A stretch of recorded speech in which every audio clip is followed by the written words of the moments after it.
নমস্কার বন্ধুরা, আমি কৃষ্ণভাই কিচেনে আপনার সবাইকে স্বাগত জানাই। তো বন্ধুরা, আজকেও চলে এলাম নতুন একটা রেসিপি নিয়ে। আজকে আমার রেসিপি হলো নিরামিষ বাঁধাকপির তরকারি। যে কোনো নিরামিষ দিনেই এই রেসিপিটা খুব সহজেই বানিয়ে নিতে পারেন। আর এই রেসিপিটা যে কোনো গরম ভাত কিংবা রুটির সাথে অনবদ্য লাগে। এর জন্য আমি একটা বাঁধাকপি নিয়েছি।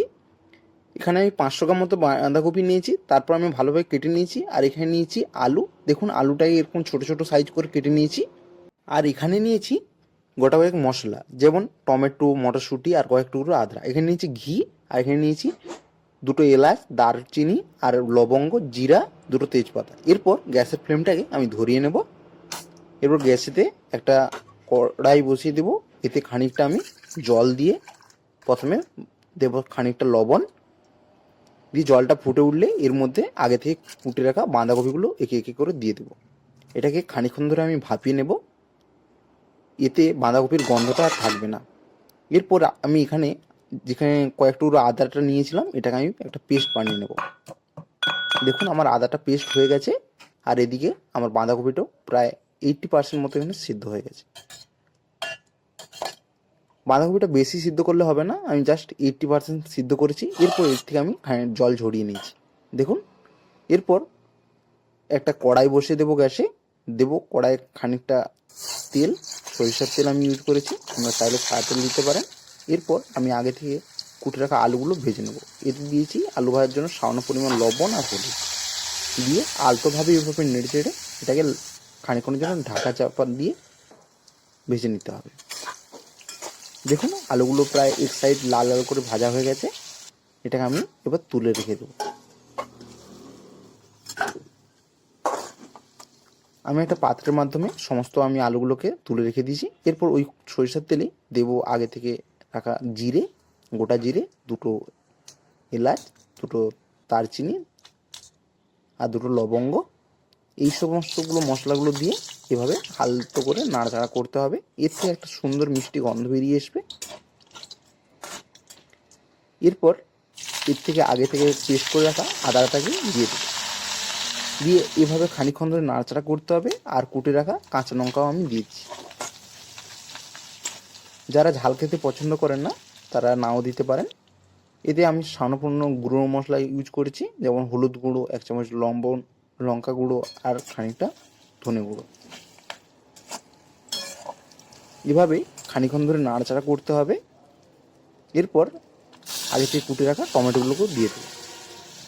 টমেটোগুলো দেওয়ার পর মশলাটাকে বেশ করে কষিয়ে নিতে হবে। প্রায় 2 থেকে 3 মিনিট ধরে কষানোর পর আগে থেকে ভেজে রাখা আলুগুলো এর সঙ্গে অ্যাড করে দিলাম। এভাবে সমস্ত মশলাটাকে ভালো করে কষিয়ে নিতে হবে। এর জন্য আমি সামান্য খানিকটা জল ইউজ করেছি। এরপর আলুটাকে সেদ্ধ করে নেব। প্রায় 3 থেকে 4 মিনিট মতো আমি ঢাকা দিয়ে রেখেছিলাম। দেখুন এতে আমার আলুগুলো প্রায় সেদ্ধ হয়ে গেছে। এরপর মশলাটাকে একইভাবে ভালোভাবে কষাতে হবে। এরপর আগে থেকে রাখা মটরশুঁটিগুলো এর মধ্যে অ্যাড করে দিলাম। 4 থেকে 5 মিনিট ধরে এভাবে কষাতে হবে। আগে থেকে যে মশলার মধ্যে জলটা আমি অ্যাড করেছিলাম, বেশ দেখবেন ধীরে ধীরে শুকিয়ে আসবে। মশলাটা বেশ করে কষানোর পর আগে থেকে রাখা বাঁধাকপি এর মধ্যে আমি দিয়ে দেবো। সমস্ত কিছু দিয়ে এরপর একইভাবে এভাবে নাড়াচাড়া করতে হবে। এর জন্য আমি স্বাদ অনুযায়ী লবণ ইউজ করেছি। লবণটা বন্ধুরা সবার লাস্টে ইউজ করবেন, তাতে বাঁধাকপিটা ভালোভাবে সেদ্ধ হয়ে যাবে। এরপর আমি ঢাকা চাপা দিয়ে এভাবে নাড়াচাড়া করব। বারবার এইভাবে নাড়াচাড়া করতে হবে, না হলে বাঁধাকপিটা নিচে লেগে যেতে পারে। প্রায় ঢাকা চাপা দিয়ে এভাবে 5 থেকে 7 মিনিট মতো আমি এটাকে ভাপিয়ে রেখেছিলাম। দেখুন বাঁধাকপি প্রায় আমার সেদ্ধ হয়ে গেছে। এরপর সামান্য খানিকটা আমি জল অ্যাড করব। খুব বেশি এটা শুকনো করলে চলবে না বন্ধু। এটাকে এভাবে নাড়াচাড়া করার পর সবার লাস্টে আমি 2 টেবিল চামচ আমি গাওয়া ঘি ইউজ করেছি। নিরামিষ দিনে এই রেসিপিটা বন্ধুরা খুবই সহজেই বানিয়ে নিতে পারেন। খেতে খুব দুর্দান্ত লাগে। আর নিরামিষ তরকারিতে অবশ্যই বন্ধুরা ঘি ইউজ করবেন। ঘি ইউজ করলে এর একটা টেস্ট আলাদাই হয়। তো বন্ধুরা দেখতেই পেলেন কত সহজেই এই রেসিপিটা আমি বানিয়ে নিলাম। খুবই কম সময়েই বানিয়ে নিতে পারেন বন্ধুরা, খেতে খুব দুর্দান্ত লাগে। এরপর আমি একটা পাত্রের মাধ্যমে তুলে রেখে দেব।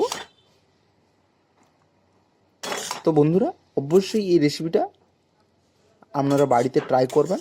আর আমার এই রেসিপিটা আপনাদের কেমন লেগেছে তা কমেন্টের মাধ্যমে জানাতে ভুলবেন না। আর যারা আমার চ্যানেলে নতুন এসেছেন অবশ্যই চ্যানেলটিকে সাবস্ক্রাইব করে রাখবেন আর আমাকে একটু সাপোর্ট করবেন।